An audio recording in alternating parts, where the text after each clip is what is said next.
السلام عليكم ورحمة الله وبركاته. نحمده ونستعينه ونستغفره ونعوذ بالله من شرور أنفسنا ومن سيئات أعمالنا. من يهد الله فلا مضل له ومن يضلله فلا هادي له. ونشهد أن لا إله إلا الله وحده لا شريك له. ونشهد أن سيدنا وحبيبنا ومولانا محمدًا عبده ورسوله الذي أرسله بالحق بشيرًا ونذيرًا وداعيًا إلى الله بإذنه وسراجًا منيرًا. فقد قال الله تعالى في كلامه المجيد وفرقانه الحميد: أعوذ بالله من الشيطان الرجيم. بسم الله الرحمن الرحيم. إن الله وملائكته يصلون على النبي يا أيها الذين آمنوا صلوا عليه وسلموا تسليما.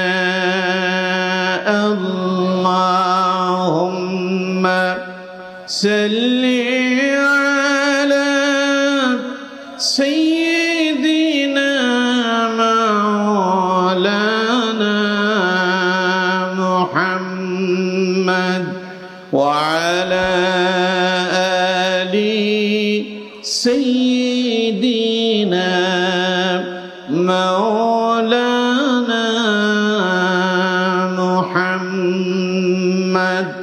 আপনারা কি খুব ক্লান্ত? আপনাদের শরীরে শক্তি আছে? নবীর প্রতি ভালোবাসা, দরদ, মোহাব্বত সকলের হৃদয়ে আছে না নাই? যদি থাকে জবান ছেড়ে মোহাব্বতের সাথে পড়েন আল্লাহুম্মা সাল্লি আলা সাইয়্যিদিনা মাওলানা মুহাম্মদ ওয়া আলা আলি সাইয়্যিদিনা মাওলানা। প্রেমের ফুল গোদারা তোমার জন্য মাতোয়ারা। আমি হতে পারি সবই হারা যদি তোমার প্রেমের শুধু পাই গো সাড়া। হে রাসূল তোমারি জন্য মন কাঁদে, আখি কাঁদে, ভুবন কাঁদে, শুধু বেদনায় হৃদয়ে সে বাসা বাঁধে। তোমারি জন্য মন কাঁদে, আখি কাঁদে, ভুবন কাঁদে। আল্লাহুম্মা সাল্লি আলা سيدنا مولانا محمد وعلى آل سيدنا مولانا محمد بلغ العلا بكماله كشف الدجى بجماله حسنت جميع خصاله صلوا عليه نسيم جانب بتها گزر کن زهر علم محمد را خبر کن بلغ العلا بكماله كشف الدجى بجماله حسنت جميع خصاله صلوا عليه আলহামদুলিল্লাহ বাংলাদেশের ঐতিহ্যবাহী সুনামধন্য জেলা কক্সবাজার জেলার অন্তর্গত পেকুয়া উপজেলাধীন টইটং বটতলী ইসলামী তরুণ সিরাত কমিটি ও এলাকাবাসীর যৌথ উদ্যোগে আয়োজিত 14তম বার্ষিক ঐতিহাসিক আজকের এই বিশাল সিরাতুন নবী সাল্লাল্লাহু আলাইহি ওয়াসাল্লাম মাহফিলের সম্মানিত সুযোগ্য সভাপতি বিশিষ্ট আলেমে দ্বীন হযরত মাওলানা নূরুল ইসলাম হাফিজাহুল্লাহ, তার পাশাপাশি সভাপতি করা হয়েছে মাওলানা মুহাম্মদ কবির আহমদ সাহেব। উভয়ের জন্য আমরা প্রাণ ভরে দোয়া করছি, আল্লাহ তাআলা তাদের হায়াতের মাঝে বারাকা দান করুন, বলুন আমিন। আজকের মাহফিলে আলোচনা পেশ করেছেন অসংখ্য উলামায়ে কেরাম। মাওলানা সানাউল্লাহ বিন গাজী, কথা বলেছেন মাওলানা মুজিবুল্লাহ, হাফিজ মাওলানা আব্দুর রহিম, কথা বলেছেন হাফিজ মাওলানা মুফতি আইয়ুব, এবং কথা বলেছেন হযরত মাওলানা নিয়ামতুল্লাহ চাঁদপুরি। আমার পূর্বেই আপনাদের সামনে অত্যন্ত চমৎকার আলোচনা করেছেন আপনাদের এই কক্সবাজারেরই কৃতি সন্তান হযরত মাওলানা আব্দুর রহিম বসুরি সহ যতজন কথা বলেছেন, আপনারা যারা শোনাচ্ছেন, আল্লাহ তাআলা তাদের বলা এবং আপনাদের শোনাগুলোকেও কবুল আর মঞ্জুর করুন, পড়ুন আমিন। যিনারা কথা বলেছেন, আল্লাহ পাক তাদের ইলম, আমল এবং হায়াতের মাঝে বরকত দান করুন, পড়ুন আমিন। মঞ্চ উপবিষ্ট হযরত উলামায়ে কেরাম, বিভিন্ন স্তরে বিভিন্ন পর্যায়ের দাওয়াতি মেহমান বিন্দু, রাজনীতিক ব্যক্তিবর্গ, আমার সামনে উপস্থিত দূর দূরান্ত থেকে আগত কোরআন প্রেমিক, ইসলাম প্রেমিক, মুসল্লিয়ানে কারাম, মুরব্বিয়ানে আযম, যুবক ভাইরা, পর্দার অন্তরাড়ালের সম্মানিতা, শ্রদ্ধেয়া, সর্বগুণে গুণান্বিতা মুমিনা মা এবং বোনেরা, আলোচনা সূচনা লগ্নেতে আনুষ্ঠানিকতার মধ্য দিয়ে আমি আবারও আপনাদেরকে অন্তরের অন্তঃস্থল থেকে সালাম নিবেদন করছি। আসসালামু আলাইকুম ওয়া রাহমাতুল্লাহি ওয়া বারাকাতুহু।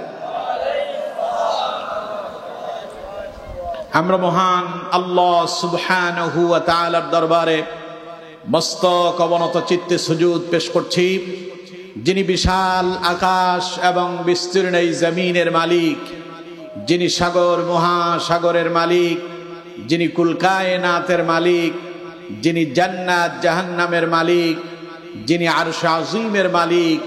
সে আমাদের রব, আমাদের মুনীব, আমাদের স্রষ্টা, যিনি আমাদেরকে হাজার ব্যস্ততা, হাজারো ব্যাকুলতা থেকে বিরত করে, অসংখ্য অগণিত মানুষের ভেতর থেকে আমাদেরকে বাছাই করে আল্লাহ পাকের এই সৌন্দর্যমণ্ডিত একটি রহমত, একটি দ্বীনি বাগান, জান্নাতের এই মজলিসে যে মহান মুনীব আমাদেরকে শামিল হওয়ার তৌফিক দিয়েছেন এবং আমাকে কিছু কথা বলার আর আপনাদেরকে শোনার জন্য যিনি সুযোগ করে দিয়েছেন, মহান মুনীবের প্রতি অন্তরের অন্তঃস্থল থেকে শুকর গুজার হচ্ছি সকলে।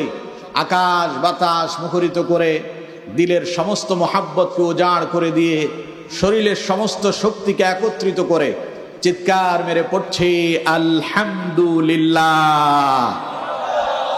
আর একটু মোহাব্বতের সাথে পড়েন আলহামদুলিল্লাহ। পড়ুন রব্বানা লাকাল হামদ হামদান কাসীরান তাইয়িবান মুবারাকান ফীহি ইয়া রাব্বি লাকাল হামদু কামা ইয়ানবাগি লিজালালি ওয়াজহিক ওয়া আযীমি সুলতানিক। পড়ুন আলহামদুলিল্লাহ। আমরা আমাদের মনিবের শেখানো ভাষায় তার প্রশংসা আদায় করে নিয়েছি। মাহফিল হচ্ছে সিরাতুন নবী সাল্লাল্লাহু আলাইহি ওয়াসাল্লাম মাহফিল। এটা তাফসীরুল কোরআন মাহফিল নয়। যদি তাফসীরুল কোরআন মাহফিল হতো তাইলে এখন কোরআন দিয়ে শুরু করতাম।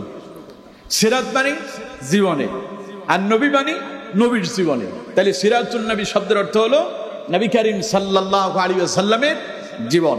তাহলে রাসূল করিম সাল্লাল্লাহু আলাইহি ওয়াসাল্লামের জীবনী আলোচনা হলো নবীজির হাদিসগুলো, ঠিক না? তো রাসূল করিম সাল্লাল্লাহু আলাইহি ওয়াসাল্লামের একটি হাদিস দিয়ে আজকে আলোচনা শুরু করব ইনশাআল্লাহ। আসুন আমরা শুরু করি।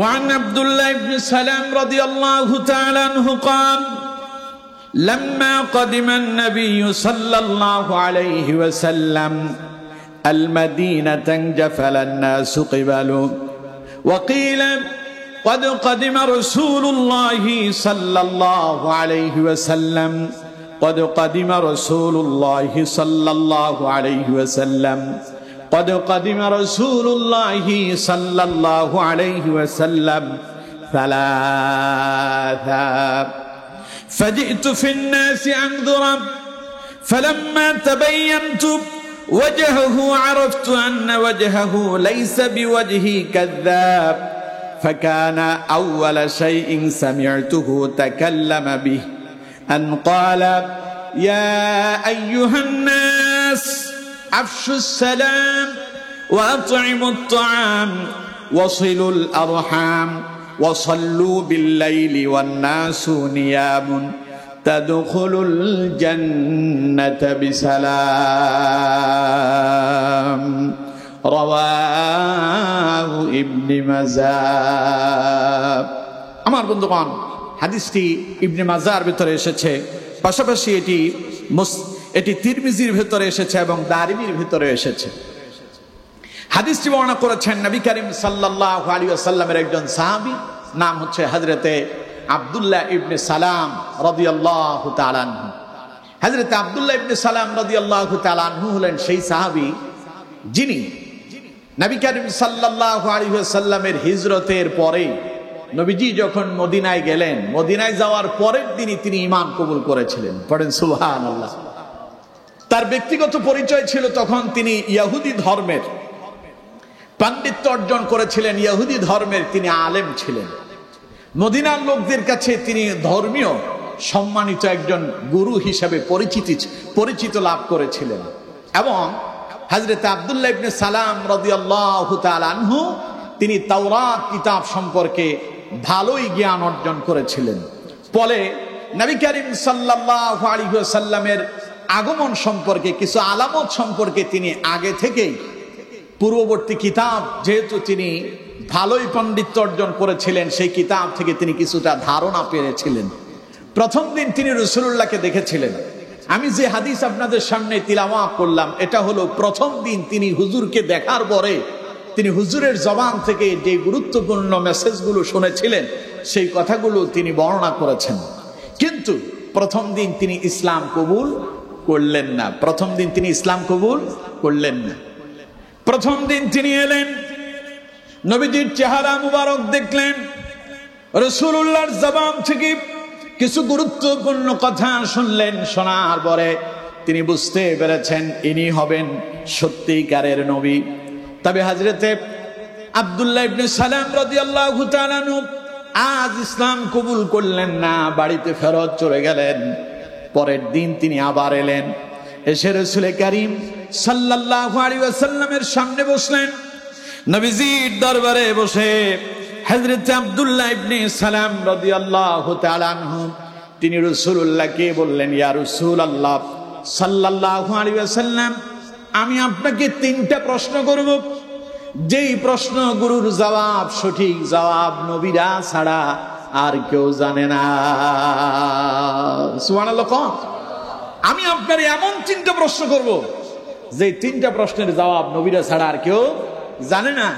দেখি তো আপনি নবী কিনা, পরীক্ষা করে দেখবো আপনি সেই 3টা প্রশ্নের জবাব দিতে পারেন কিনা। আমার বন্ধুগণ, হযরত আব্দুল্লাহ ইবনে সালাম রাদিয়াল্লাহু তাআলা আনহু তিনি রাসূলুল্লাহকে প্রশ্ন করলেন, মা আউয়ালু আশরাতিস সাআহ। তার প্রথম প্রশ্ন হলো, ইয়া রাসূলুল্লাহ, কিয়ামতের সর্বপ্রথম আলামতটা কি? তিনি দ্বিতীয় প্রশ্ন করলেন, ওয়া মা আউয়ালু তুআমি ইয়াকুলুহু আহলুল জান্নাহ। জান্নাতীরা যখন জান্নাতে যাবে, জান্নাতীদেরকে আল্লাহ রাব্বুল আলামিন সর্বপ্রথম কোন খাবার দিয়া মেহমানদারি করাবেন? 3 নাম্বার তিনি প্রশ্ন করলেন, ওয়া মা বালুল ওয়ালাদি ইয়ানজিউ ইলা আবিহি আও ইলা উম্মি। ইয়া রাসূলুল্লাহ, বলেন তো দেখি, কখন সন্তান দেখতে পিতার চেহারার মতো হয়, আবার কখন দেখতে মায়ের মতো হয়, এর কারণ কি? এই 3টা প্রশ্নের জবাব নবীরা ছাড়া আর কেউ জানে না। আপনি যদি নবী হন, তাহলে এই 3টা প্রশ্নের জবাব আপনি দিতে পারবেন। কোন তো দেখি আমার নবী এই প্রশ্নের জবাব দিতে পারবে কি পারবে না? সবাই বলেন, পারবে কি পারবে না? আমার বন্ধুগণ, হযরত আব্দুল্লাহ ইবনে সালাম রাদিয়াল্লাহু তাআলা নবীজিকে এই 3টা প্রশ্ন করলেন, ইয়া রাসূলুল্লাহ, বলেন তো দেখি কিয়ামতের সর্বপ্রথম আলামত কি? দ্বিতীয় প্রশ্ন করলেন, ইয়া রাসূলুল্লাহ, জান্নাতি যখন জান্নাতীরা যাবে, জান্নাতের প্রথম খাবারটা কি হবে? তৃতীয় প্রশ্ন করলেন, সন্তান কখন দেখতে বাবার মতো হয়, আবার কখন দেখতে মায়ের মতো হয়, তার মানে কখন সন্তান ছেলে হয়, আবার কখন মেয়ে হয়, এর কারণ কি? এই 3টা প্রশ্নের জবাব আপনি দিতে পারবেন নাকি? নবীজি মুস্কি হাসি দিয়া বললেন, ওরে আব্দুল্লাহ ইবনে সালাম, তুমি তো জানো না, একটু আগে জিব্রাইল আমার কাছে এসেছিল, আর এই 3টা প্রশ্নের জবাব জিব্রাইল আমারে জানায়া গেছে। এত আস্তে বলেন সুবহানাল্লাহ, আরো জোরে পড়েন সুবহানাল্লাহ। নবীজি বললেন, আব্দুল্লাহ ইবনে সালাম, বলো কি, তুমি আমার যে প্রশ্নগুলো করলা, একটু আগে জিব্রাইল আমার কাছে এসেছিল, আর এই প্রশ্নগুলোর জবাব তিনি আমাকে বলে গিয়েছেন। সুবহানাল্লাহ। আমার বন্ধুগণ, হযরত আব্দুল্লাহ ইবনে সালাম রাদিয়াল্লাহু তাআলা আনহু তিনি রাসূলুল্লাহকে প্রশ্ন করলেন, মা আউয়ালু আশরাতিস সাআহ। হুজুর, বলেন তো দেখি কিয়ামতের সর্বপ্রথম আলামতটা কি? নবী করিম সাল্লাল্লাহু আলাইহি ওয়াসাল্লাম বললেন, ফানারুন তাহশুরুহুম মিল মাশরিকি ইলাল মাগরিব। কিয়ামতের প্রথম আলামত হলো, সর্বপ্রথম বড় আলামতগুলোর ভিতরে যে আলামতটা দেখা দেবে, তা হলো পূর্ব দিগন্ত থেকে আগুনের অগ্নি বের হবে, লেলিহান আগুনের অগ্নি বের হবে, বাতাসের সঙ্গে আগুন ছড়িয়ে পড়বে। ওই আগুন মানুষদেরকে তাড়া করতে থাকবে। লোকেরা দৌড়াতে দৌড়াতে পশ্চিম দিগন্তের দিকে ধাবিত হবে। দৌড়াতে দৌড়াতে তামাম পৃথিবীর সব মানুষগুলো এক জায়গায় একত্রিত হয়ে যাবে। সুবহানাল্লাহ। মাঝে মধ্যে দেখা যায় বিভিন্ন দেশে এইভাবে অটোমেটিক আগুন লেগে যায়, দেখেন না আপনারা?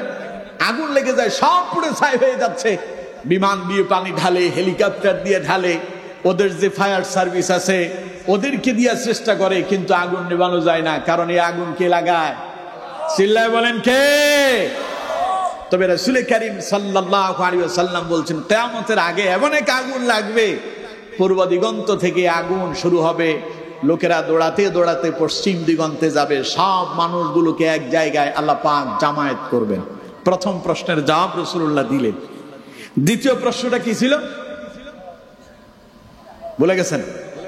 হ্যাঁ, ইয়া রাসূলুল্লাহ সাল্লাল্লাহু আলাইহি ওয়াসাল্লাম, লোকেরা যখন জান্নাতে যাবে, জান্নাতে তাদেরকে সর্বপ্রথম কোন খাবার দেওয়া হবে? নবী করিম সাল্লাল্লাহু আলাইহি ওয়াসাল্লাম বললেন ফাজিয়াদাতু কাবিদিল হুত। মানুষ যখন জান্নাতে যাবে, আল্লাহ পাক জান্নাতে তাদেরকে মেহমানদারি করানোর জন্য সর্বপ্রথম যে খাবার দেবেন তা হলো মাছের যে কলিজা আছে, কলিজার অতিরিক্ত অংশটা আল্লাহ পাক তার বান্দাদেরকে খাওয়াবেন। সুবহানাল্লাহ। 3 নম্বর প্রশ্ন, হুজুর বলেন তো দেখি, সন্তান দেখতে কখন মায়ের মতো হয়, আবার কখন দেখতে বাপের মতো হয়? নবীজি বললেন, আমার সাহাবী শোনো, স্বামী এবং স্ত্রী দুইজন যখন একত্রে যখন মিলিত হয়, স্বামীর বীর্যপাত যদি স্ত্রীর আগে ঘটে যায়, স্ত্রীর বীর্যপাতের আগে যদি স্বামীর বীর্যপাত হয়, তাহলে সন্তান হবে বাবার মতো। আর স্বামীর বীর্যপাতের আগে যদি স্ত্রীর বীর্যপাত হয়, তাহলে সন্তান হবে মায়ের মতো। সাহাবী 3টা প্রশ্নের জবাব শোনার পরে ওই অবস্থায় আর দ্বিতীয় কোনো প্রশ্ন করলেন না, সঙ্গে সঙ্গে তিনি বললেন, আশহাদু আল্লা ইলাহা ইল্লাল্লাহু ওয়া আন্নাকা রাসূলুল্লাহ। পড়েন আল্লাহু আকবার।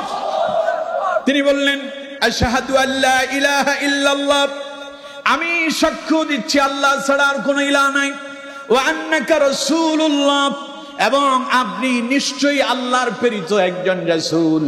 এই কথা বলার পরে হযরত আব্দুল্লাহ ইবনে সালাম বললেন, ইয়া রাসূলুল্লাহ সাল্লাল্লাহু আলাইহি ওয়াসাল্লাম, ইহুদিরা, তিনি তো ইহুদি ছিলেন, তিনি কি ছিলেন? ইহুদি না, শুধু ইহুদিদের পণ্ডিত ছিলেন, আলেম ছিলেন। তাই তিনি রাসূলুল্লাহকে বললেন, হুজুর, ইহুদিরা মানুষদের পেছনে কুচ্ছা রচনা করতে দারুণ পটু। আমার সম্পর্কে আমি যে ঈমান কবুল করেছি এই কথাটা আপনি গোপন রাখেন, প্রকাশ করার আগেই আমার সম্পর্কে একটু ইহুদিদেরকে আপনি প্রশ্ন করেন। নবীজি ইহুদিদেরকে ডাকলেন, সবাই রাসূলুল্লাহর সামনে এলো। নবী করিম সাল্লাল্লাহু আলাইহি ওয়াসাল্লাম বললেন, তোমাদের মাঝে আব্দুল্লাহ ইবনে সালাম লোকটা কেমন? এক বাক্যে সমস্ত ইহুদিরা যারা রাসূলুল্লাহর সামনে তখন উপস্থিত ছিলেন তারা জবাব দিলেন, ইয়া রাসূলুল্লাহ, আমাদের মাঝে আব্দুল্লাহ ইবনে সালাম হলেন সবচেয়ে উত্তম ব্যক্তি এবং উত্তম ব্যক্তির সন্তান তিনি। নবীজি এই কথা বলার পরে তারা কি বলল? আমাদের মাঝে তিনি কি সর্বোত্তম ব্যক্তি এবং সর্বোত্তম ব্যক্তির সন্তান। তার মানে তার বাপও ভালো, সেও ভালো, তার বাপও ভালো, সেও ভালো। এবার তারা বলল, আমাদের মাঝে সেই হলো সর্বোচ্চ মর্যাদাবান ব্যক্তি এবং সেই হলো সর্বোচ্চ মর্যাদাবান ব্যক্তির সন্তান। নবীজি বললেন, তাই নাকি? আচ্ছা, আমি যদি বলি আব্দুল্লাহ ইবনে সালাম যদি ঈমান কবুল করে তাহলে ব্যাপারটা কেমন হবে?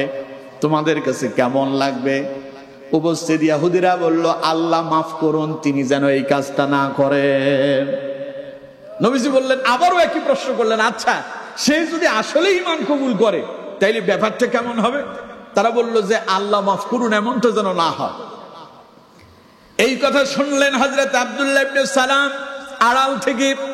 এবার তিনি আড়াল থেকে প্রকাশ্যে এলেন ইহুদিদের সামনে দাঁড়ায়া।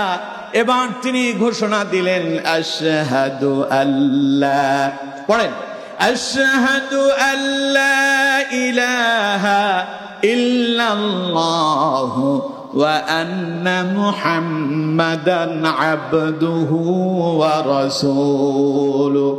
চিল্লায় পড়েন আল্লাহু আকবার।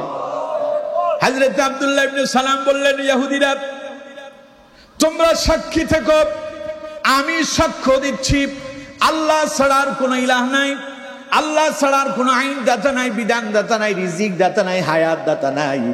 আর মুহাম্মদ সাল্লাল্লাহু আলাইহি ওয়াসাল্লাম তিনি আল্লাহর প্রেরিত বান্দা এবং রাসূল। এই কথা শোনার সঙ্গে সঙ্গে একটু আগে যে ইহুদিরা বলল আব্দুল্লাহ ইবনে সালাম আমাদের মাঝে সর্বোত্তম ব্যক্তি, সর্বোত্তম ব্যক্তির সন্তান, আমাদের মাঝে সবচাইতে মর্যাদাবান ব্যক্তি এবং মর্যাদাবান ব্যক্তির সন্তান, সেই ইহুদিরাই বলল এই লোকটা আমাদের মাঝে সবচাইতে খারাপ ব্যক্তি এবং খারাপ ব্যক্তির সন্তান। বলেন নাউযুবিল্লাহ। আচ্ছা, কোন তো হযরত আব্দুল্লাহ ইবনে সালাম কোন অন্যায় কাম করছে? খারাপ কাজ করছে, চুরি করছিল, ডাকাতি করছিল, ইহুদিদেরকে বলছিল লাঠি নিয়ে আইসা এই ইসলাম কবুল কর, নাইলে সবগুলারে পিটাইয়া সোজা করে ফেলবো, বলছিল এমন কথা? কি বলেছিল? শুধু ঘোষণা দিয়েছেন আমি সাক্ষ্য দিচ্ছি আল্লাহ হচ্ছেন একমাত্র ইলাহ, তিনি ছাড়া আর কোনো ইলাহ নাই, আর মুহাম্মদ সাল্লাল্লাহু আলাইহি ওয়াসাল্লাম আল্লাহর প্রেরিত বান্দা এবং রাসূল। এই কথা তাদের সামনে উচ্চারণ করার পরে একটু আগে যেই মানুষটা তাদের কাছে ছিল সবচাইতে ভালো, এখন হয়ে গেল সবচাইতে খারাপ। আজ তামাম পৃথিবীতে তাকায়া দেখেন হুজুর কত ভালো, হুজুরের চেহারা কত সুন্দর, কথাগুলো কত ভালো লাগে, কিন্তু মাওলানা সাহেব যখন সুদের বিরুদ্ধে বলে তখন যদি সভাপতি সাহেব সুদখোর হয়, মাওলানা সাহেব যদি জানার বিরুদ্ধে বলে, মুসল্লি যদি জানাকর হয়, মাওলানা সাহেব যদি চোরের বিরুদ্ধে বলে, চোর যদি মাওলানা সাহেবের মুসল্লি হয়, মাওলানা সাহেব যদি চাঁদাবাজের বিরুদ্ধে বলে, চাঁদাবাজ যদি মসজিদের মুসল্লি হয়, তখন চাঁদাবাজ, টেন্ডারবাজ, দুর্নীতিবাজ, ওই সন্ত্রাস মসজিদের পেছনে ইমামের পেছনে দাঁড়ায় থাকা মুসল্লিটার কাছে ইমাম সাহেব খারাপ মানুষ হয়ে যায়, ঠিক কিনা?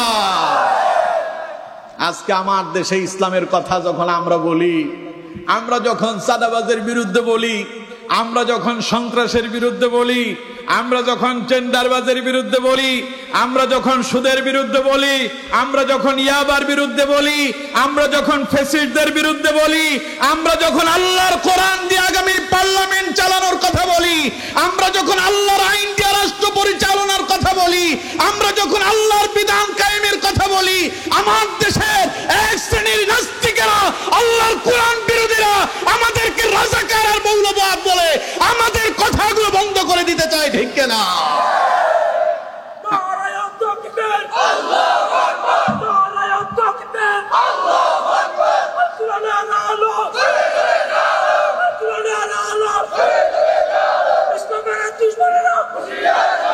কথা কি ভুল বললাম?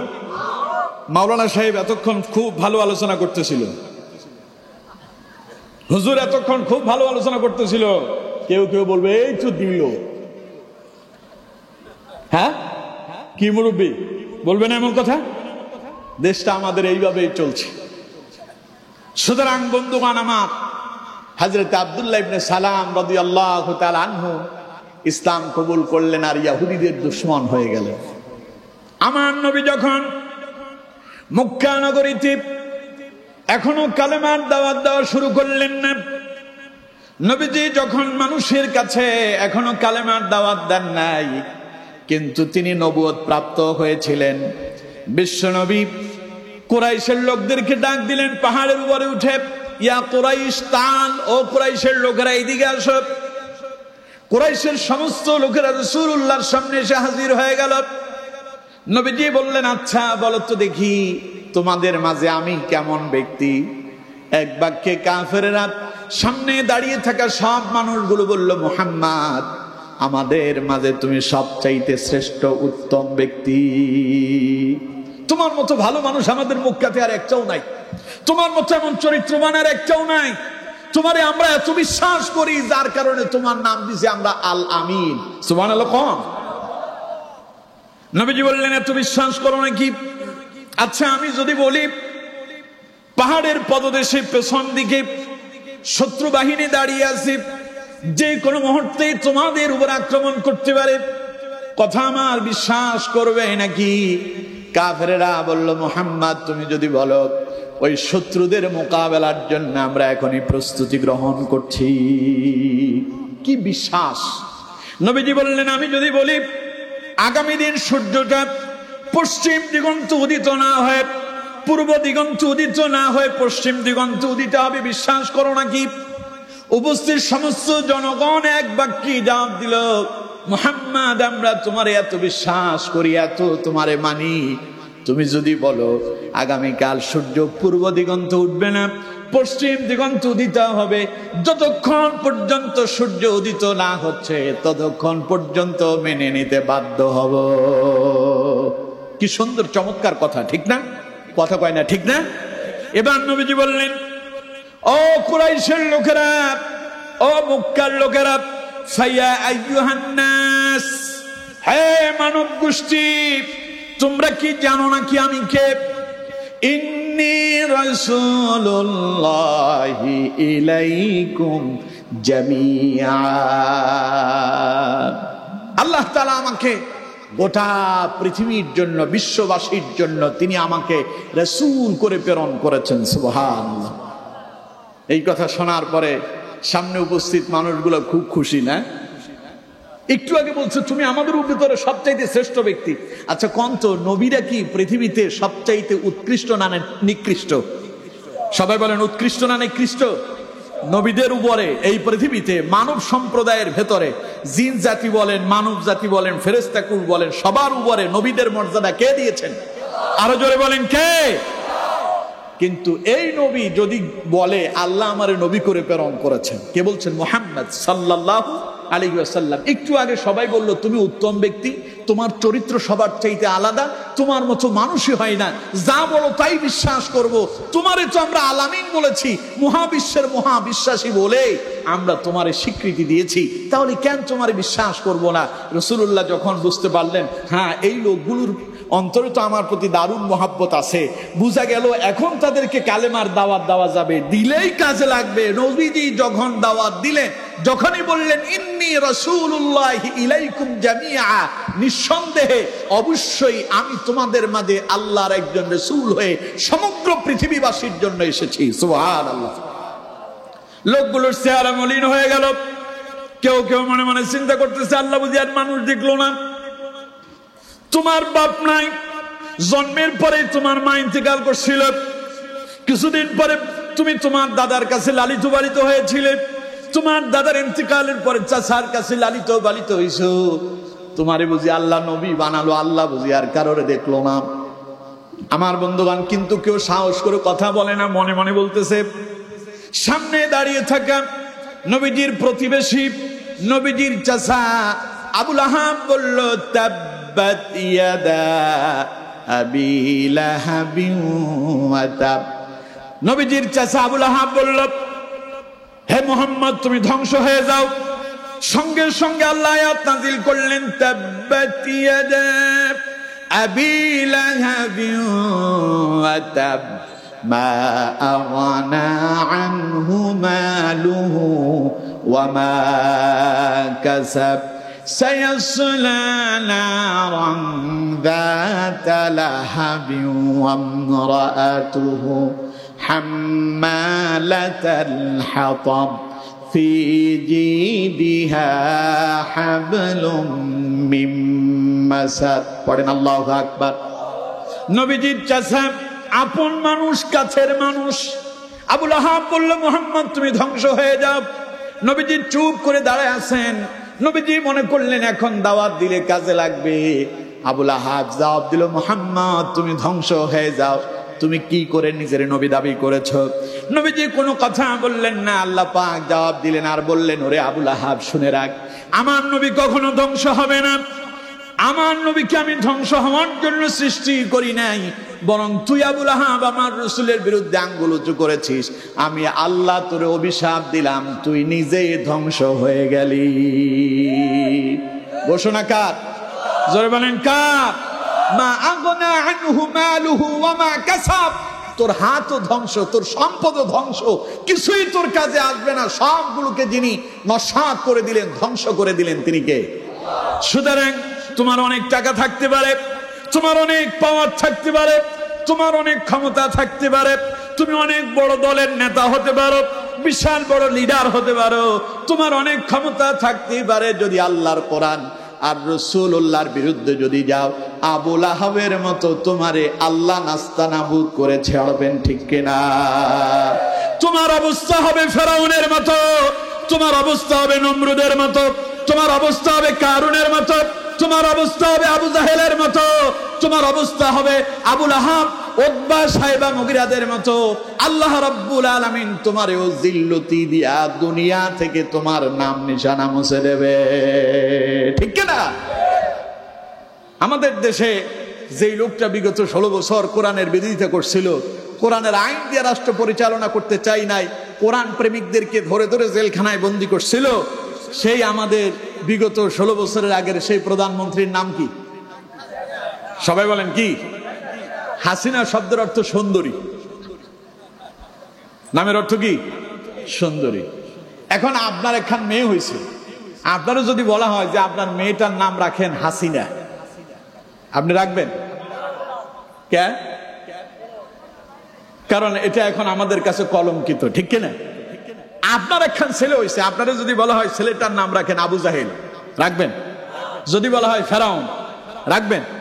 নমরুদ, 1 কোটি টাকা দেওয়া হবে, রাখবেন?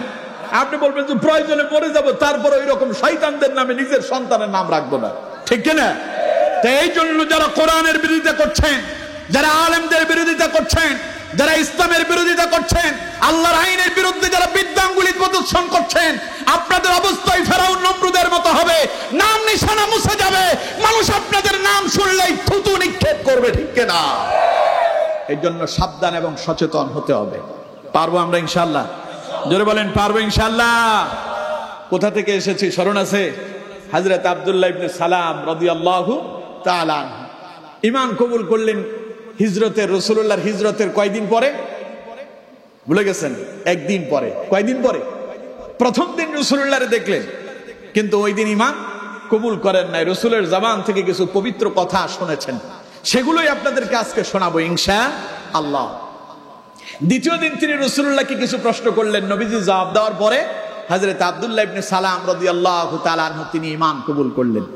প্রথম দিন তিনি রাসূলুল্লাহকে দেখলেন, কি দেখলেন এবং কি শুনলেন সেগুলো আমরা যদি নিজের জীবনে ধারণ করতে পারি। আমার আগের বক্তা আলোচনা করেছিলেন তাকওয়ার উপরে, তার আগের বক্তা আলোচনা করেছিলেন ঈমানের উপরে। যদিও আমি এখানে ছিলাম না, আমি ছিলাম কোথায়? না আমি পথে ছিলাম না, আমি আরো অনেক আগে আসছি, প্রায় 8টার আগেই মনে আমি এসে পৌঁছায় গেছি। আমি ছিলাম এখানে রেস্ট হাউসে। তো আমি যেখানে ছিলাম সেখান থেকে বসে আমি বক্তাদের আলোচনাগুলো শুনছিলাম। দুইজনই কোরআন এবং হাদিস দিয়ে দারুণ দারুণ কথা বলেছেন। একজন বলেছেন ঈমান, আরেকজন বলেছেন তাকওয়ার উপরে। ঈমান এবং তাকওয়া দুইটার মাধ্যমে মিলবে আল্লাহর জান্নাত। কি মিলবে কন্ত? এখন আমি আপনাদেরকে যেটা শোনাবো, একজন বললো তো ঈমানের কথা, আরেকজন বললো তাকওয়ার কথা, আমি বলবো সহজে জান্নাতে যাওয়ার কথা। সুবহানাল্লাহ কোন? নবীজির প্রথম কথাগুলো, রাসূল হিজরতে এলেন মদিনায়, তখন এই কথাগুলো তিনি বলেছিলেন। শুনুন আমার বন্ধুগণ, হযরত আব্দুল্লাহ ইবনে সালাম রাদিয়াল্লাহু তাআলা আনহু বললেন, قال لما قدم النبي صلى الله عليه وسلم المدينة انجفل الناس قبله। নবীজি যখন হিজরত করে মক্কা থেকে মদিনায় এলেন, রাসূলুল্লাহর আগমনের খবর শুনে লোকেরা নবীজিকে দেখার জন্য, রাসূলকে দেখার জন্য সবাই নবীজির দরবারের দিকে সবাই ছুটতে লাগলো, যেতে লাগলো। হযরত আব্দুল্লাহ ইবনে সালাম বলছেন, আর লোকেরা বলতে লাগলো, ওয়াকিলা, তারা বলা বলি করছে, কদ কাদিমা রাসূলুল্লাহি সাল্লাল্লাহু আলাইহি ওয়াসাল্লাম, তিনি আল্লাহর রাসূল সাল্লাল্লাহু আলাইহি ওয়াসাল্লাম এসেছেন। সুবহানাল্লাহ। কেউ বলে নাই মুহাম্মদ আসছে, এই কথা কেউ বলেন নাই। কি বললেন? তিনি আল্লাহর রাসূল সাল্লাল্লাহু আলাইহি ওয়াসাল্লাম এসেছেন। হযরত আব্দুল্লাহ ইবনে সালাম বললেন, লোকেরা এই কথাটা একবার বলেনি, আমি শুনতে পেলাম যে লোকটা এই কথা বলতেছে একবার নয়, তার জবান দিয়া 3 বার বের হয়েছে। তারা বলল, কদ কাদিমা রাসূলুল্লাহ, কদ কাদিমা রাসূলুল্লাহ, কদ কাদিমা রাসূলুল্লাহ সাল্লাল্লাহু আলাইহি ওয়াসাল্লাম, তিনি আল্লাহর রাসূল সাল্লাল্লাহু আলাইহি ওয়াসাল্লাম এসেছেন, তিনি আল্লাহর রাসূল সাল্লাল্লাহু আলাইহি ওয়াসাল্লাম এসেছেন, তিনি আল্লাহর রাসূল সাল্লাল্লাহু আলাইহি ওয়াসাল্লাম এসেছেন। হযরত আব্দুল্লাহ ইবনে সালাম বললেন, ফাজিতু ফিন্নাসি আনযুরা, লোকেরা তারে দেখলো, আমিও তাদের ভেতরে গিয়া মহানবী বিশ্বনবী মুহাম্মদুর রাসূলুল্লাহ সাল্লাল্লাহু আলাইহি ওয়াসাল্লামকে আমিও একটু দেখে নিলাম। সবাই দেখলো, তাদের মাঝে আমিও রাসূলুল্লাহরে দেখলাম। কি দেখলাম? এবার তিনি বলছেন, ফালাম্মা তাবায়্যানতু ওয়াজহাহু, আমি তার চেহারা মোবারকটা ভালো করে দেখলাম। আরাফতু আন্না ওয়াজহাহু লাইসা বিওয়াজহি কাযাব, আমি তার মুখমণ্ডল দেখে আমি যা বুঝতে পারলাম তা হলো এই লোকটার চেহারা কোনো মিথ্যাবাদীর চেহারা নয়। সুবহানাল্লাহ। মক্কার লোকেরা রাসূলুল্লাহর পাগল বলেছিল, ওরা রাসূলুল্লাহকে কাযযাব বলেছিল, মিথ্যাবাদী বলেছিল, নবীজিকে তারা পাগল বলেছিল, ওরা রাসূলুল্লাহকে মাজনুন বলেছিল, ওরা রাসূলুল্লাহকে জাদুকর বলেছিল, তারা রাসূলুল্লাহকে কবি বলেছিল। আর হযরত আব্দুল্লাহ ইবনে সালাম রাদিয়াল্লাহু তাআলা আনহু বললেন, আমি বিশ্বনবী মুহাম্মদুর রাসূলুল্লাহ সাল্লাল্লাহু আলাইহি ওয়াসাল্লামের পবিত্র চেহারা মুবারকটা দেখলাম, এত সুন্দর চেহারা দেখে আমি বুঝতে পারলাম এটা কোনো সাধারণ মানুষের চেহারা নয়, এই লোকটা কোনোদিন মিথ্যাবাদী হতে পারে না। চাঁদের চেয়ে সুন্দর তুমি নবী আমার কামলিওয়ালা। পড়েন, চাঁদের চেয়ে সুন্দর তুমি নবী আমার কামলিওয়ালা। চাঁদের চেয়ে সুন্দর তুমি নবী আমার কামলিওয়ালা। সুখে দুঃখে রাসূল তুমি, সুখে দুঃখে রাসূল তুমি, প্রিয় হাবিব আল্লাহ তাআলা। চাঁদের চেয়ে সুন্দর তুমি নবী আমার কামলিওয়ালা। চাঁদের চেয়ে সুন্দর তুমি নবী আমার কামলিওয়ালা। দো জাহানের বাদশাহ তুমি, দো জাহানের বাদশাহ তুমি, প্যারা নবী সাল্লে আলা। চাঁদের চেয়ে সুন্দর তুমি নবী আমার কামলিওয়ালা। চাঁদের চেয়ে সুন্দর তুমি নবী আমার কামলিওয়ালা। পড়েন আল্লাহু আকবার। আমার নবীকে আল্লাহ রাব্বুল আলামিন এত চমৎকার সুন্দর চেহারা দিয়েছেন। মা আয়েশা বলেছেন, যখন রাতের আঁধারে আমার ঘরের ভেতরে রাসূলুল্লাহ আসতেন, আমি আমার চেরাগটা নিভায়া দিতাম, ঘরের আলোটা নিভায়া দিতাম। নবীজি যখন ঘরের ভেতরে ঢুকতেন, বিশ্ব নবীর চেহারা মুবারকের নূরের আলোতে পুরো ঘর আলোকিত হয়ে যেত। সুবহানাল্লাহ। এই মানুষ কি পাগল হইতে পারে? কথা কয় না, পাগল হইতে পারে? এই মানুষ কি জাদুকর? এই মানুষ কি মিথ্যাবাদী? হযরত আব্দুল্লাহ ইবনে সালাম বললেন, কি আশ্চর্য ব্যাপার, কাকে দেখলাম আমি? ফালাম্মা তাবায়্যানতু ওয়াজহাহু আরাফতু আন্না ওয়াজহাহু লাইসা বিওয়াজহি কাযাব। এমন এক চেহারা আমি দেখেছি, এটা কোনো মিথ্যাবাদীর চেহারা নয়, কারণ আমি তো আগেই তাওরাত কিতাব সম্পর্কে আমি জ্ঞান অর্জন করেছিলাম। তাই আমি মুহাম্মদ সাল্লাল্লাহু আলাইহি ওয়াসাল্লামের চেহারাটা ভালোভাবে দেখে নিলাম। তার চেহারা দেখে বুঝতে পারলাম এটা মিথ্যাবাদী মানুষ হতে পারে না। সুবহানাল্লাহ। মানুষ যখন মিথ্যা কয় তখন চেহারার দিকে তাকাইলেই বোঝা যায়, ঠিক কিনা? আমাদের ওই স্বৈরাচারের কথা বলি একটু। তিনি যখন দেশ ছেড়ে পালায় যাচ্ছেন, কথায় কথায় তো খালি কান্না করতেন, মিডিয়ার সামনে আসলেই কান্না, মায়া কান্নার আর শেষ নাই। যখন তিনি শেষ কান্নাটা করতেছিলেন, মেট্রো রেল যখন পড়ে গেল, তখন তিনি কান্না করতেছিলেন, আর আমি বলতেছিলাম, হায় রে, এই কান্না তো আসল কান্না না, এটা তো অভিনয়ের কান্না। কারণ চোখ থেকে পানি আসে না, খালি একখান টিস্যু দিয়ে চোখ মোছে, ঠিক কিনা? তো সোরের চেহারা দেখলেই বোঝা যায়, মিথ্যাবাদীর চেহারা দেখলেই বোঝা যায় লোকটা কেমন, ঠিক কিনা? একটা লোক যখন মিথ্যা কথা বলে, দেখবেন মাঝে মধ্যে আপনাদের কক্সবাজার থেকে একটা বাস যাচ্ছে ঢাকার দিকে, পথে দেখবেন পুলিশ ওইটারে চেক করে না? তো করার পরে পুলিশ গাড়িতে উঠলো, গাড়িতে মনে করেন প্যাসেঞ্জার আছে 100। এই 100 প্যাসেঞ্জারের কোন একজনের কাছে ইয়াবা ট্যাবলেট আছে। পুলিশ ওঠার পরে সবার চেহারার দিকে তাকায়, যার কাছে ইয়াবা ট্যাবলেট আছে ওইটারে ধরে, ঠিক কিনা? আপনি কি দেখছেন ভালো মানুষকে কোনোদিন ধরতে? আপনাদের কারোর এইভাবে ধরছে ভালো মানুষের? কারণ ওর চেহারা দেখলেই বোঝা যায় এর ভিতরে সমস্যা আছে। কারণ ও চিন্তা করতেছে, হাই হাই, পুলিশ যে উঠে পড়ছে, ওর ঘাম বের হচ্ছে, আর টেনশনে তার অবস্থা খারাপ হয়ে যাচ্ছে, প্রস্রাবের দারুণ চাপ আসছে। পুলিশ কয়, তাড়াতাড়ি উঠ, একটু সামনে চল, পেশাব যা আছে সব সাইরা নিস, সামনে আয়, ব্যাগ কোথায়, তাড়াতাড়ি নামায় দেখা গেল যে 100 পিস ইয়াবা পাওয়া গেছে, ঠিক কিনা? তাহলে চোর দেখলেই বোঝা যায়, মিথ্যাবাদীদেরকে দেখলেই বোঝা যায়, মিথ্যা কথা বললেই তাদের চেহারার দিকে তাকালেই বোঝা যায়। অথচ আমার রসুলকে তারা মিথ্যাবাদী বলল, কিন্তু নবী আমার কখনো মিথ্যা কথা জীবনের 63 বছরের একদিনও একটা সময়ের জন্য, একটা মুহূর্তের জন্য একটা বাক্য মিথ্যা কথা বলেন নাই। আমার দেশের নেতারা মিথ্যা বলে না, কথা কয় না, মিথ্যা বলে না। 10 কেজি একই 10 টাকা দামে কেজিতে চাউল দেবে, খাইছেন আপনারা? জীবনে আর এই আশা করেন না যে 10 টাকা দিয়ে চাউল কিনা খাবেন, ওইটা গেছে আর আসবে না। আমার বন্ধুগণ, মিথ্যা আশ্বাস দিয়ে মানুষদের বাহবা নিয়ে তিনি ক্ষমতায় দেওয়ার জন্য বসে থাকেন। আমার রাসূল জীবনের 63 বছর জিন্দেগিতে রাসূলুল্লাহ 0 থেকে দাওয়াতি কাজ শুরু করেছেন। আল্লাহ পাক বলছেন ওয়া আনা আউয়ালুল মুসলিমিন। রাসূলুল্লাহ বলেছেন আমি তখন প্রথম মুসলমান ছিলাম। 0 থেকে দাওয়াতি কাজ শুরু করলেন।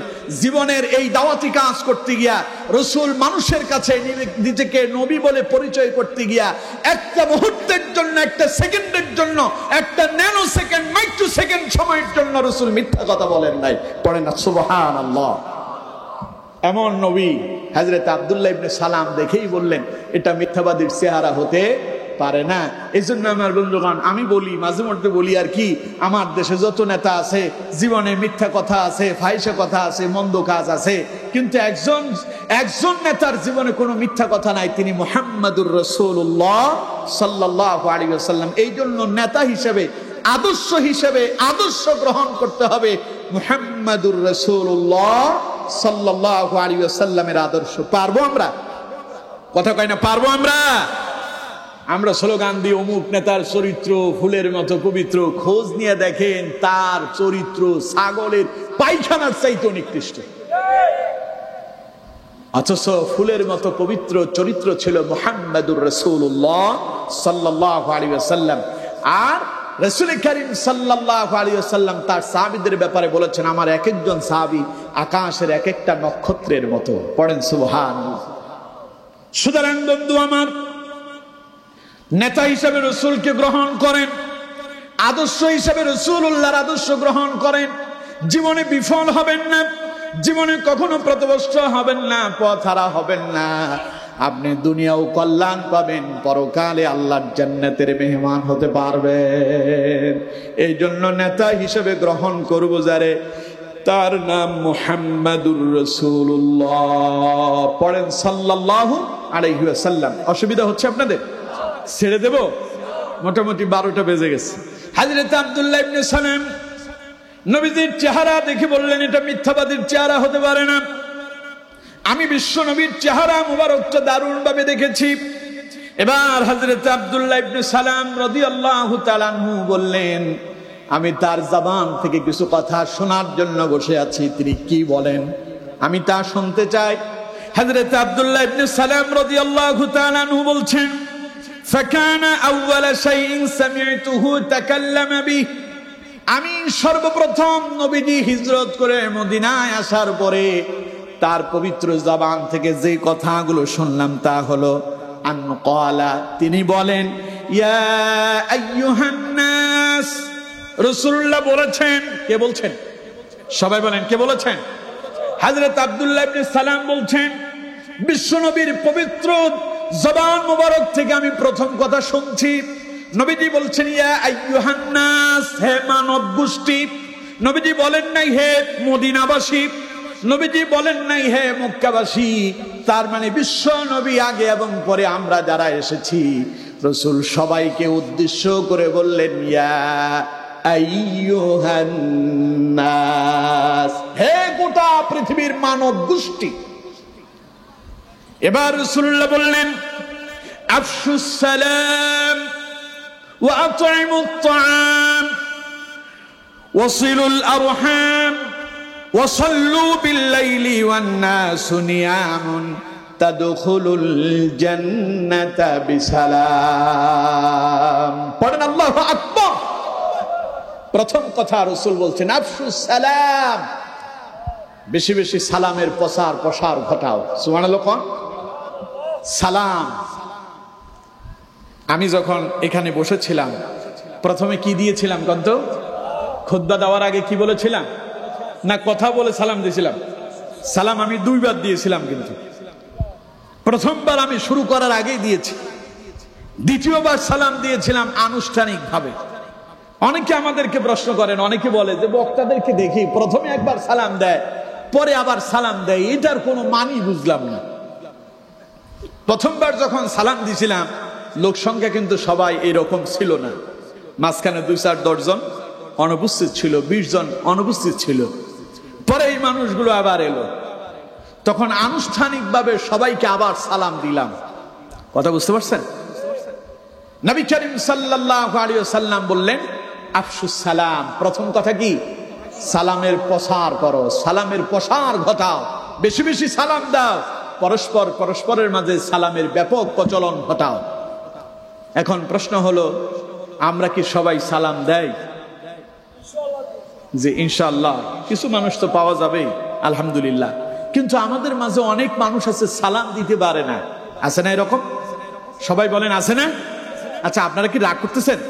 তো পেছনের লোকজন কথা কয় না কেন? সবাই একটু আওয়াজ দিয়ে কন্ত, আমরা কি সবাই সালাম দেওয়ার দরকার আছে না নাই? আসুন, সালাম এলো কোত্থেকে? একজন মানুষ পারবেন কিনা বলেন তো দেখি, সালাম এলো কোথা থেকে? বলতে পারবেন কেউ? জানেন না। সালাম এসেছে জান্নাত থেকে। সুবহানাল্লাহ বললেন না? সালাম কোথা থেকে এসেছে? জান্নাত থেকে। দেখুন, হাদিস আপনাদেরকে শোনালে আপনারা বুঝতে পারবেন। হাদিসটি বুখারীর ভিতরে এসেছে। নবী করিম সাল্লাল্লাহু আলাইহি ওয়াসাল্লামের প্রিয় সাহাবী হযরত আবু হুরায়রা রাদিয়াল্লাহু তাআলা আনহু তিনি হাদিস বর্ণনা করছেন। হযরত আবু হুরায়রা বলছেন, আনিন নবী সাল্লাল্লাহু আলাইহি ওয়াসাল্লাম, রাসূল করিম সাল্লাল্লাহু আলাইহি ওয়াসাল্লাম বলছেন, ক্বালা, নবীজি বলেন, খালাকাল্লাহু আদম আলা সূরাতি, আল্লাহ তাআলা হযরত আদম আলাইহিস সালামকে সর্বোত্তম সৌন্দর্য দিয়া তিনি আদম আলাইহিস সালামকে তৈরি করেছেন। সুবহানাল্লাহ। তুলুহু 60 যিরা, তাকে লম্বায় আল্লাহ তাআলা 60 হাত বানাইছেন। কত হাত? আপনি কয় হাত? আপনি 3.5 হাত। নিজের হাতে নিজে কত? 3.5 হাত। আর অন্য কেউ মাপলে হয়তো কিছু এইদিক সেদিক হইতে পারে, ঠিক কিনা? আর হযরত আদম আলাইহিস সালাম কত হাত ছিলেন? 60 হাত, 30 গজ। সুবহানাল্লাহ। নবীজি বললেন, আল্লাহ তাআলা অত্যন্ত সুন্দর করে আদম আলাইহিস সালামকে তৈরি করলেন, 60 হাত লম্বা করে আল্লাহ তারে বানালেন। ফালাম্মা খালাকাহু, অতঃপর যখন আদমকে আল্লাহ পাক সৃষ্টি করলেন, ক্বালা যাহাব ফাসাল্লিম আলা উলাইকান নাফারি মিনাল মালাইকাতি জুলুসুন, আল্লাহ পাক হযরত আদমকে বললেন, আদম, ওই যে ফেরেশতাদের একটা দল বসে আছে, ওই যে ফেরেশতাদের একটা দল দেখতে পাচ্ছ যারা বসে আছে, তুমি তাদের কাছে যাও আর তাদেরকে গিয়া সালাম করো। ফাস্তামি' মা ইউহাইয়ুনাক, আর তারা কি জবাব দেয় তা ভালোভাবে শুনে নাও। ফা ইন্নাহা তাহিয়াতুকা ওয়া তাহিয়াতু যুররিয়াতিক, কারণ ওই ফেরেশতারা যে সালামের জবাব দেবে সেটাই হবে তোমার এবং তোমার পরবর্তী বংশধরদের মাঝে সাক্ষাতের সম্ভাষণ। পড়েন সুবহানাল্লাহ। কোথা থেকে কোথায় চলতেছে? আদমরে আল্লাহ বললেন যে আদম যাও ফেরেশতাদেরকে সালাম করো। এখন আদম যে সালাম করবে, সালাম কি আদম জানে? আল্লাহ শিখায় দিচ্ছে। আল্লাহ শিখায় দিলেন, আদম যাও ফেরেশতাদের কাছে গিয়ে সালাম করো, ওদেরকে সালাম দাও। হযরত আদম আলাইহিস সালাম তাদের কাছে গেলেন, তিনি গিয়া তাদেরকে বললেন, ফাকালা আসসালামু আলাইকুম। পড়েন সুবহানাল্লাহ। এই যে আমি আপনাদেরকে বললাম আসসালামু আলাইকুম, আপনারাও আমারে বললেন আসসালামু আলাইকুম। আবার একজন আরেকজনের সঙ্গে সাক্ষাৎ হলে আমরা যেমন একজন আরেকজনকে সালাম দেই, এই সালাম সর্বপ্রথম চলছিল যেখানে, সেই জায়গার নাম, কথা কয় না, জোরে বলেন, সেই জায়গার নাম জান্নাত। সুবহানাল্লাহ। কোন হযরত আদম গিয়া ফেরেশতাদেরকে বললেন আসসালামু আলাইকুম। ফাকালু, ফেরেশতারা বলল আসসালামু আলাইকা ওয়া রাহমাতুল্লাহ। আদম আলাইহিস সালাম বললেন আসসালামু আলাইকুম, ফেরেশতারা আসসালামু আলাইকা সাথে কি বলল? ওয়া রাহমাতুল্লাহ, একটা শব্দ বাড়ায় বলল। তার মানে আদম আলাইহিস সালাম ফেরেশতাদের কাছে গিয়া বললেন, আসসালামু আলাইকুম, তোমাদের উপরে আল্লাহর রহমত বর্ষিত হোক, তোমাদের উপরে শান্তি নাজিল হোক। ফেরেশতারা জবাব দিল, ওয়া আলাইকাস সালাম ওয়া রাহমাতুল্লাহ, তোমার উপরেও শান্তি বর্ষিত হোক আর আল্লাহর রহমত তোমার উপরে নাজিল হোক। সুবহানাল্লাহ। হযরত আদম আলাইহিস সালাম কে আল্লাহ পাক বললেন, ভালো করে শিখে নাও, এটা ভালো করে আয়ত্ত করো। আদম আলাইহিস সালাম এবার দুনিয়ায় এলেন, এই সালামের প্রসার চলতে থাকলো। কিন্তু আজ আমার দেশে কিছু মডার্ন আছে, এই মডার্ন গুলো ডিজিটাল মডার্ন। এরা বাপ তার সন্তানরে দেখলে পরে বলে good morning, good afternoon, good evening, good night, আর যাওয়ার সময় বলে বাই বাই, টাটা, গুড বাই। ঠিক কিনা? এগুলো কি মুসলমানদের শব্দ? কথা কয় না, এগুলো মুসলমানদের শব্দ?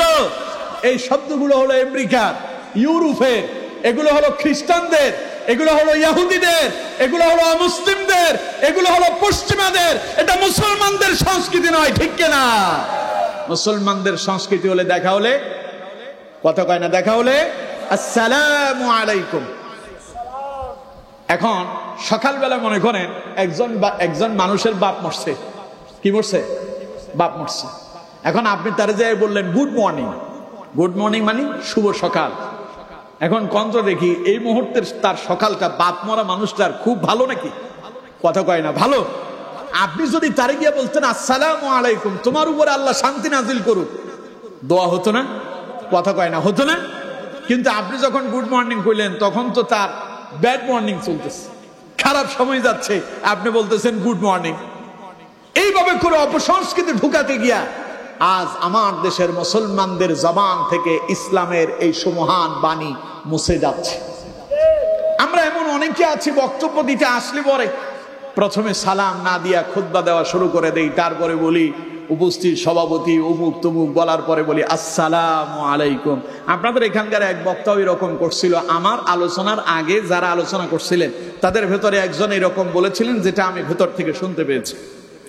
তো এটা তার অজ্ঞতা না, হয়তো এটা তার সিস্টেমেটিক, সেটা হয়তো ইচ্ছাকৃত ভাবে এমন করে, তবে এমনটা করা যাবে না। রাসূল কারীম সাল্লাল্লাহু আলাইহি ওয়াসাল্লাম বলছেন, আসসালামু ক্বাবলাল কালাম, কথা বলার আগে সালাম।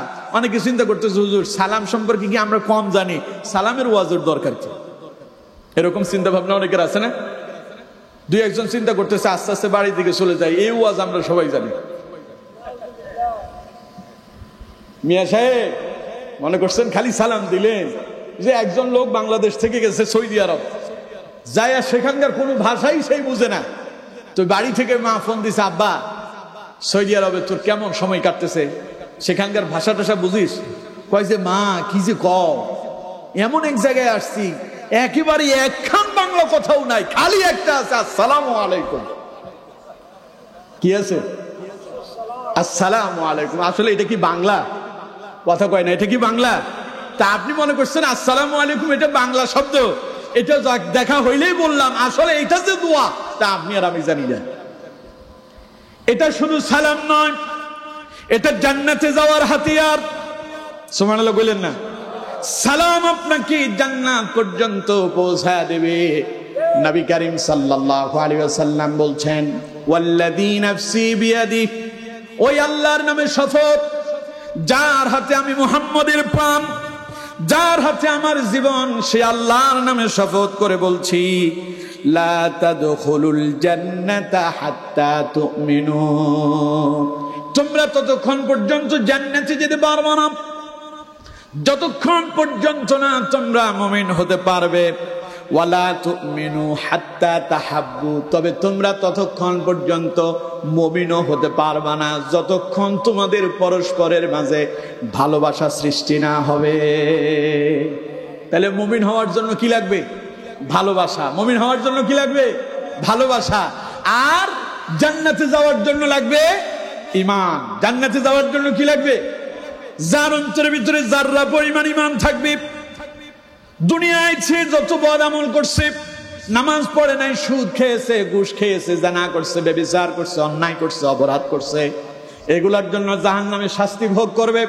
ঈমান থাকার কারণে একটা সময় আল্লাহ তাআলা তাকে জাহান্নাম থেকে বের করে আবার জান্নাত দান করবেন। সুবহানাল্লাহ। কোন যাররা পরিমাণ যদি কারো কাছে ঈমান থাকে, এটা হাদিস। আর রাসূল কারীম সাল্লাল্লাহু আলাইহি ওয়াসাল্লাম বলছেন, যার শেষ কথা হবে লা ইলাহা ইল্লাল্লাহ ফাদাখালাল জান্নাহ। নবীজি বলছেন, যার জীবনের শেষ কথা হবে লা ইলাহা ইল্লাল্লাহ, আল্লাহ তাকে জান্নাতে প্রবেশ করাবেন। সুবহানাল্লাহ পড়েন। তাইলে জান্নাতে যাওয়ার জন্য কি লাগবে? ভুলে গেছে। আরে না, জান্নাতে যাওয়ার জন্য লাগবে ঈমান। জান্নাতে যাওয়ার জন্য কি লাগবে? সালাম আপনারে জান্নাত পর্যন্ত নিয়ে যাবে, তা বুঝাচ্ছি। জান্নাতে যাওয়ার জন্য কি লাগবে? রাসূল বললেন, লা তাদখুলুল জান্নাতা হাত্তা তুমিনু। তোমরা ততক্ষণ পর্যন্ত জান্নাতে যেতে পারবা না যতক্ষণ না তোমাদের মাঝে ঈমান আসে। ঈমান না আসা পর্যন্ত তোমরা জান্নাতে যেতে পারবা না। ওয়ালা তুমিনু হাত্তা তাহাব্বু।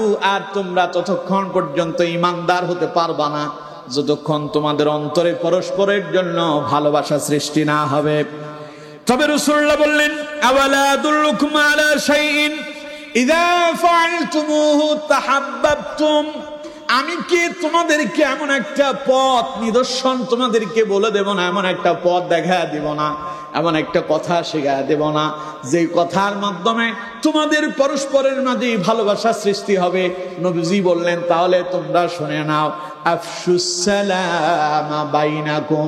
যদি তোমরা পরস্পরের মাঝে যদি ভালোবাসা সৃষ্টি করে ঈমানদার হয়ে যদি জান্নাতে যেতে চাও, নবীজি বলেন, আফশুস সালামা বাইনাকুম, বেশি বেশি সালাম দাও। সুবহানাল্লাহ পড়ে। আমার বন্ধুগণ, তাইলে সালাম খালি দুনিয়ায় মানুষে দিলেন, এটা বাংলা শব্দ নয়। এটা আপনি একজন আরেকজনের জন্য দোয়া করলেন, এই দোয়ার মাধ্যমে ভালোবাসা সৃষ্টি হবে। আর এই ভালোবাসার মাধ্যমে ঈমান সৃষ্টি হবে। ঈমানের মাধ্যমে আপনি জান্নাতে যাবেন।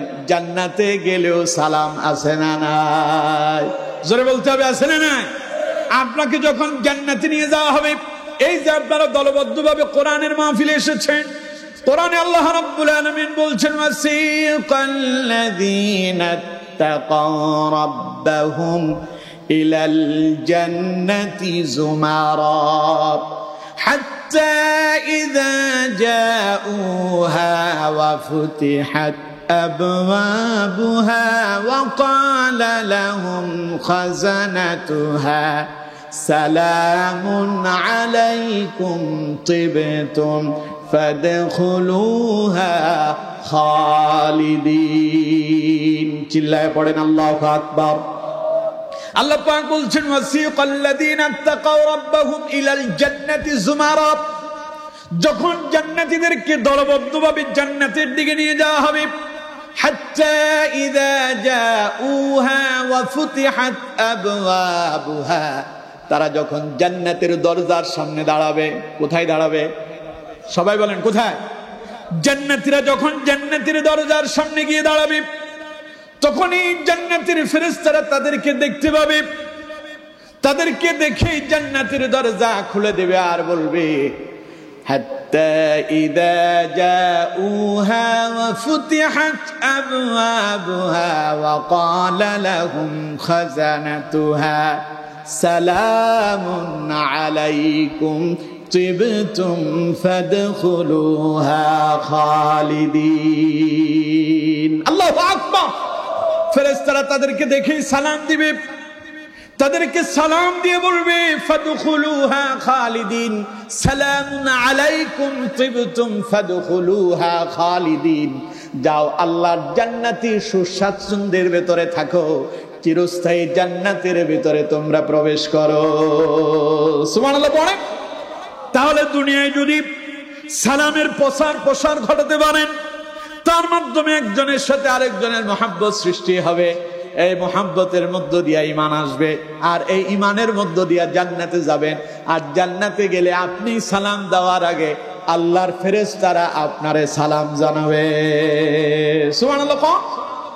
এই জন্য নবী করিম সাল্লাল্লাহু আলাইহি ওয়াসাল্লাম মদিনায় যাওয়ার পরে রাসূল প্রথম নসিহত করছেন, ইয়া আইয়ুহান নাস, হে মানব গোষ্ঠী, আফশুস সালাম, তোমরা পরস্পরের মাঝে ব্যাপকভাবে তোমরা সালামের প্রসার ঘটাও।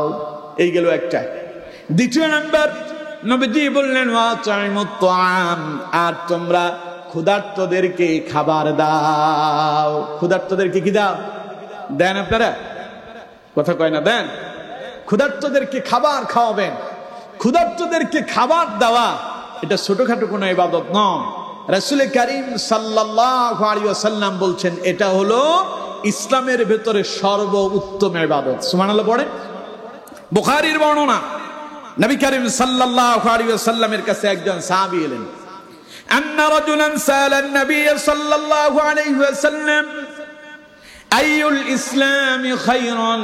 একজন ব্যক্তি এসে রাসূলুল্লাহর প্রশ্ন করলেন, ইয়া রাসূলুল্লাহ সাল্লাল্লাহু আলাইহি ওয়াসাল্লাম, হুজুর ইসলামের ভেতরে সবচাইতে উত্তম আমল কি? নবী করিম সাল্লাল্লাহু আলাইহি ওয়াসাল্লাম বললেন, ক্বালা তুতঈমুত তাআম ওয়া তাকরাউস সালাম আলা মান আরাফতা ওয়া মান লাম তারিফ।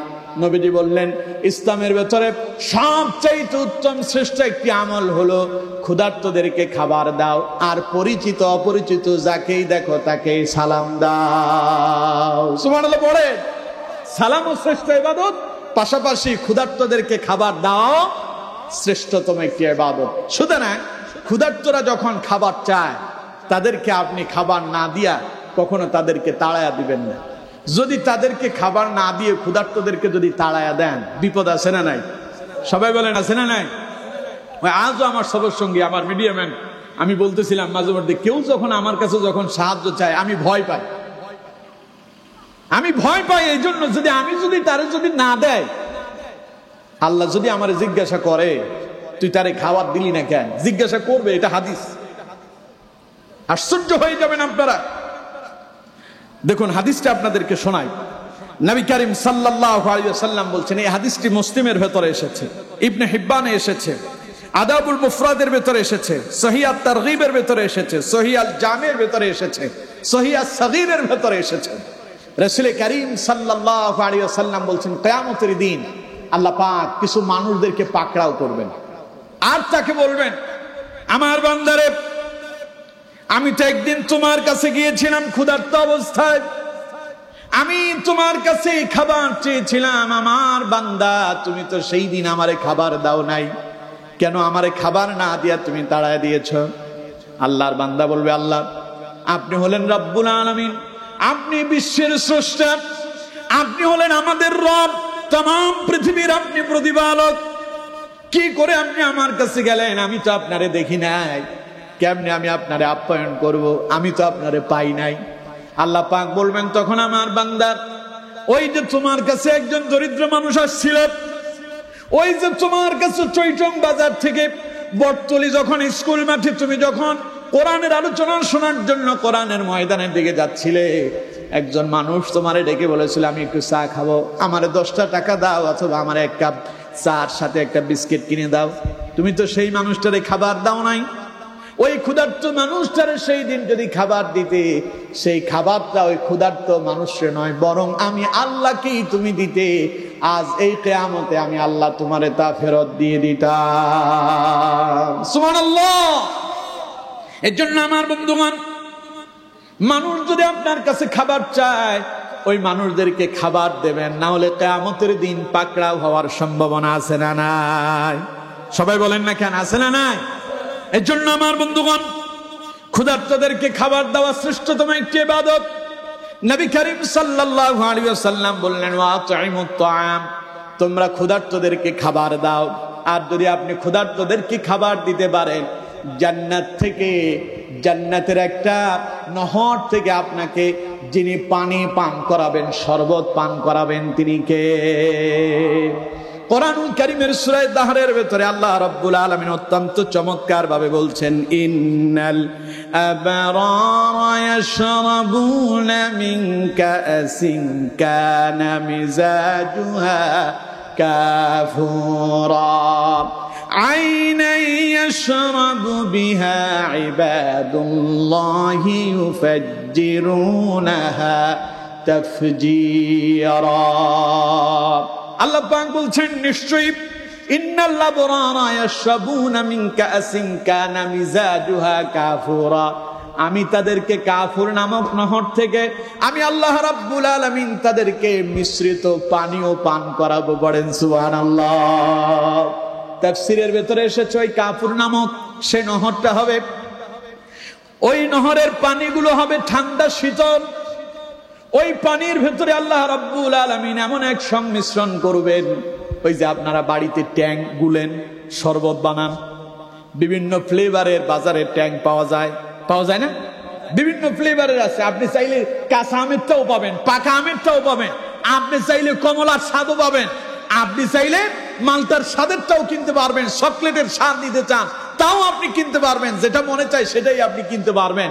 আল্লাহ তাআলা বলছেন ইন্নাল আবরারা ইয়াশরাবুনা মিন কাসিন কানা মিজাজুহা কাফুরা, এই কাফুর নামক নহরের পানিটাতে আমি এমন সংমিশ্রণ করব, এটাতে এমন এক সুগন্ধি হবে, এটা এত সুগন্ধযুক্ত হবে, লোকেরা যখন এটা পান করবে দেহটা সতেজ হয়ে যাবে এবং এটার ঘ্রাণে মুগ্ধ হয়ে যাবে। সুবহানাল্লাহ।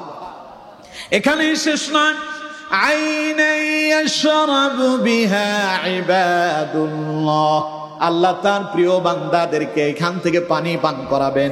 পাশাপাশি আল্লাহ রাব্বুল আলামিন ইউফাজ্জিরুনাহা তাফজীরা, ওই নহরটাকে আল্লাহ তাদের অধীনস্থ করে দেবেন। অধীনস্থ বুঝেন? এটা আপনার অধীনস্থ, আপনার মালিকানা বানায় দেওয়া হবে। আপনি একটা গরু পালেন, একটা ছাগল পালেন, আপনি মুরগি পালেন, হাঁস পালেন, সন্ধ্যাবেলায় যখন আপনার সময় এসে যায় মুরগিটা অটোমেটিক তার দরজা দিয়া ঘরের ভেতরে প্রবেশ করে, ও তার দরজা চেনে, ঠিক কিনা? আপনি যে গরু পালেন, ছাগল পালেন, প্রতিদিন আপনি আপনার গরুটা ছেড়ে দেন, ও দেখবেন সময় মতো মাঠে চলে যাবে, সন্ধ্যা হলে আবার সেই নিজ থেকেই ফিরে আসবে, ঠিক কিনা? এটা হলো আপনার অধীনস্থ, আপনি তারা যেইভাবে চান সেইভাবেই চালাইতে পারেন। আল্লাহ রাব্বুল আলামিন বলছেন আইনাই ইয়াশরাবু বিহা ইবাদুল্লাহি ইউফাজ্জিরুনাহা তাফজীরা, দুনিয়ায় যারা ক্ষুধার্তদেরকে খাবার দেবে, অসহায়দেরকে সাহায্য করবে, মিসকিন ইয়াতীমদেরকে যারা খাবার দেবে, আল্লাহ রাব্বুল আলামিন তাদেরকে এমন এক নহর থেকে পানি পান করাবেন, সেই নহর তাদের অধীনস্থ করে দেবেন। জান্নাতীরা সেই নহরকে যেই দিকে চায় সেই দিকেই প্রবাহিত করতে পারবে। সুবহানাল্লাহ। আপনি আপনার ঘরের ভেতরে বসে আছেন চেয়ারের উপরে, জান্নাতে এরকম পালং, খাট পালং থাকবে। সুবহানাল্লাহ। কোন ওইগুলো দুনিয়ার এগুলার মতো নয়, এগুলো আল্লাহ রাব্বুল আলামিন তৈরি করেছেন স্পেশাল ভাবে। সুবহানাল্লাহ পড়েন।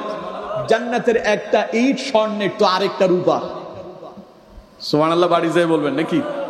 জান্নাতের একটা ইট যদি দুনিয়াতে কেউ যদি কিনতে চায়, গোটা পৃথিবীটারে 3 বার বিক্রি করলে একটা ইটের দামই হবে না। সেই জান্নাতের আপনার জন্য জান্নাতে যে আসন থাকবে, স্বর্ণের আসন, মণিমুক্তা দিয়ে সাজানো থাকবে। এখন স্বর্ণের দাম কত? এক বড়ি প্রায় 2 লাখ টাকা পার হয়ে গেছে, ঠিক কিনা? কেনা যাবে? সবার কেনার এবিলিটি আছে? শেষ। ছেলেপেলেরা কয় বিয়ে আর করা যাবে না, মনে হয় কপালে মনে হয় বিয়ে নাই, কারণ বিয়ে করবো কেমনে, যেইভাবে স্বর্ণের দাম বাড়ছে, তো বিয়ে করার জন্য তো স্বর্ণ লাগবে। খুব টেনশনে আছে, টেনশনের দরকার নাই, স্বর্ণ ছাড়াও বিয়ে হবে, ঠিক কিনা? এক পথ যদি বন্ধ হয়, আল্লাহ আরেকটা পথ খুলে দেবেন ইনশাআল্লাহ। আমার বন্ধুগণ, তো জান্নাতে আল্লাহ তাআলা চেয়ার যেটা দেবেন স্বর্ণের তৈরি। প্রিয় বন্ধুগণ আমার, সেই জান্নাতে আপনার স্বর্ণের চেয়ারে আপনি বসে আছেন।